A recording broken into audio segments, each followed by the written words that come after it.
Olá pessoal, meu nome é Euler Fraga Silva e hoje nós vamos falar com vocês sobre dúvidas na interpretação da radiografia torácica.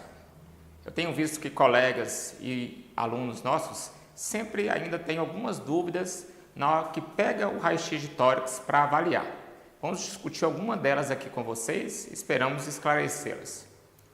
Bom, o primeiro cuidado que a gente deve ter é na técnica radiográfica utilizada. Sendo o tórax uma estrutura cheia de gás, utilizar uma técnica inadequada pode mimetizar algumas alterações que aumentam ou diminuem a densidade pulmonar. Por exemplo, a quilovoltagem ou o MAS. A técnica mais adequada é com uma alta quilovoltagem e miliamperagem. Devemos tentar utilizar o tempo o menor possível. O tórax, por ser uma estrutura que está constantemente em movimento, quando da utilização de tempos muito prolongados, acaba gerando muitos artefatos de movimentação.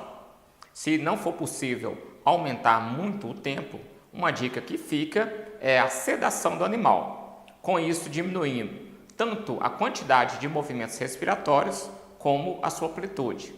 E aí, mesmo utilizando tempos um pouco maiores, não vamos ter tantos artefatos.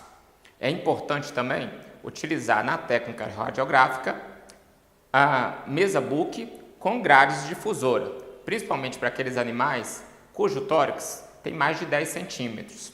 Com isso, eliminamos boa parte da radiação secundária e evitamos aquela imagem meio enubriada, sem definição, que pode se formar por conta da radiação secundária.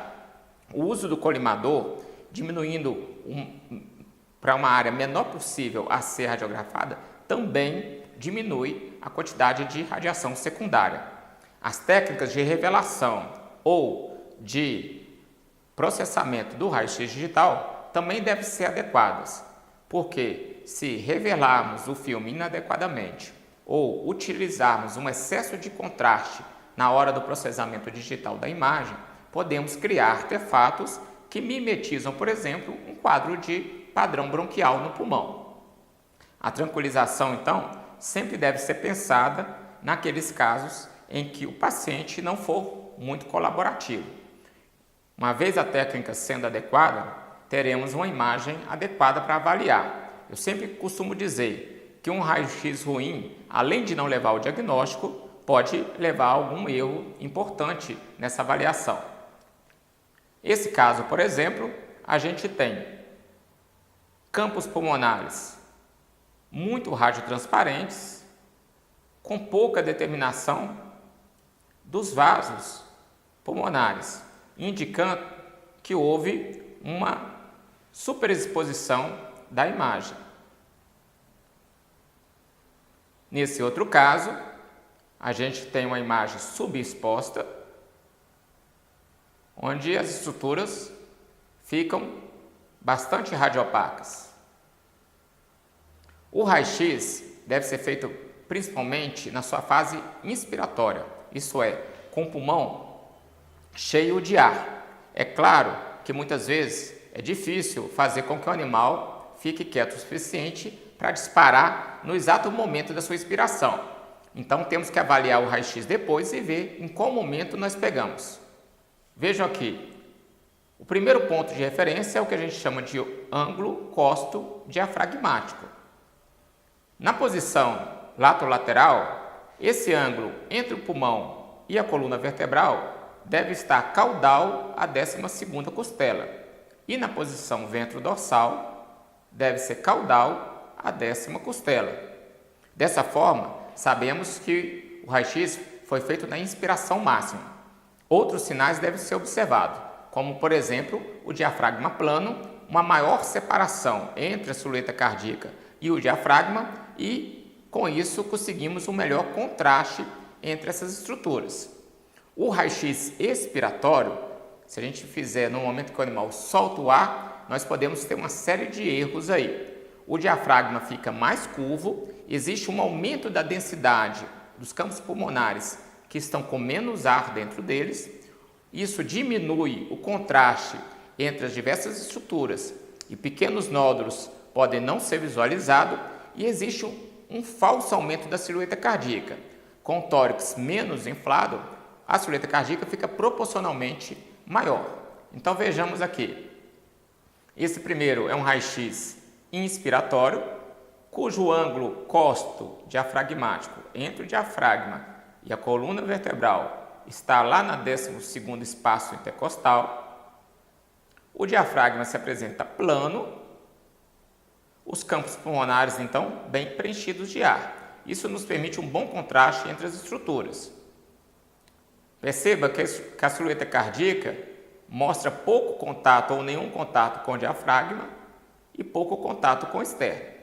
Esse mesmo animal, se feito o raio-x expiratório, nós vamos ter um aumento do contato da silhueta cardíaca com o diafragma, um aumento do contato da silhueta cardíaca com o externo, menos ar dentro dos pulmões.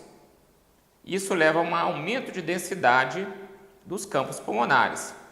Esse animal fica parecendo que tem um aumento de coração, o que não é verdade. O que ocorreu aqui foi apenas um raio-x na fase expiratória, prejudicando a nossa avaliação. Se não for possível fazer um raio-x totalmente inspiratório, a avaliação deve ser feita tomando-se essas precauções, para que a gente não leve a um diagnóstico inadequado. Está um outro animal aí, cujo raio-x foi expiratório. Percebam bem, o ângulo costo-diafragmático se encontra aqui em torno do 9º espaço intercostal. Os campos pulmonares com a densidade muito aumentada, o que pode mimetizar algumas doenças infiltrativas.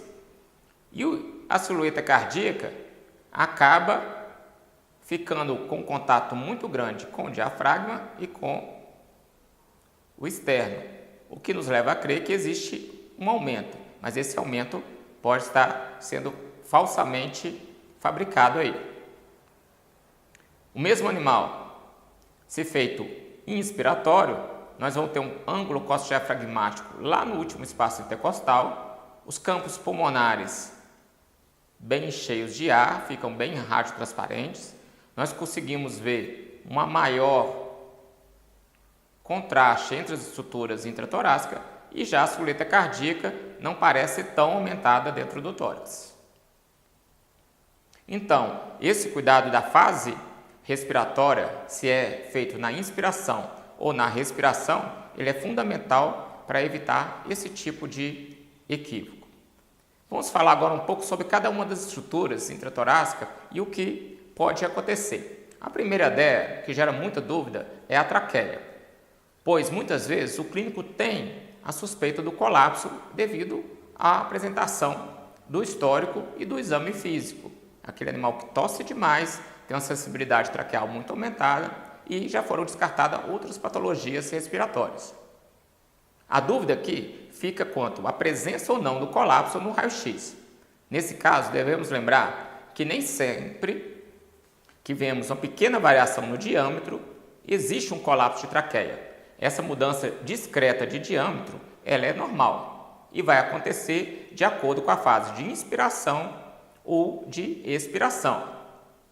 Assim, cada segmento da traqueia, seja o segmento cervical ou o segmento torácico, vai aumentar ou diminuir o seu diâmetro de acordo com a fase da inspiração ou da expiração. Na inspiração, temos uma diminuição da pressão intratorácica. A traqueia cervical diminui um pouco o diâmetro e a traqueia torácica aumenta um pouco esse diâmetro. Na expiração acontece o contrário. A traqueia torácica diminui um pouco o diâmetro e a cervical tende a aumentar. Vejam bem, então aqui nós temos um animal com um ângulo costo-diafragmático bem caudal, os campos pulmonares cheios. Nesse caso, o colapso é inspiratório e vai acontecer principalmente na região cervical. No colapso expiratório, nós temos o ângulo costo-diafragmático mais cranial, um aumento da densidade pulmonar e a traqueia torácica é que vai colapsar.